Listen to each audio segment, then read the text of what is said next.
Мық чықса да, изі қала.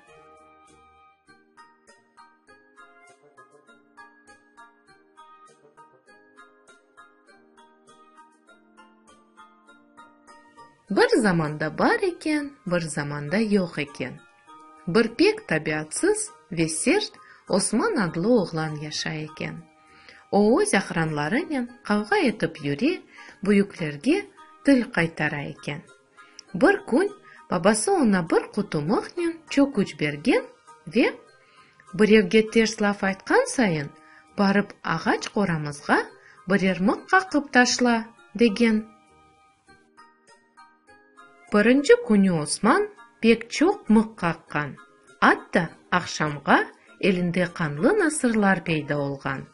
Оның үшін о, бұндан сон озыны тұтмаға тырышқан.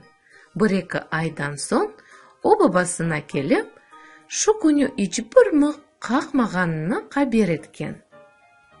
Бабасы Османға енді бір муабет яшаған күні бірер мықны чықармаға бұйырған. Бұна пек чоқ вақыт керек олса да, қораға қақылған мықлар біткен күні келген. Бала, баба қора янына бардылар. Бақ, оғлым, сен мықларны чықардың, ама тешіклері қалды. Сен адамларға ақарет сөзлерін айтқанда, қалбіне пычақ саплайсың.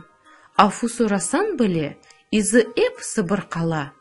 Мен білем, кемерде терс лаф озу қача, ләкин не қадар ағыр олса да, озыңны тұтмаға, адамларының жанны ағыртмамаға тырыш, деп насихат берді бабасы.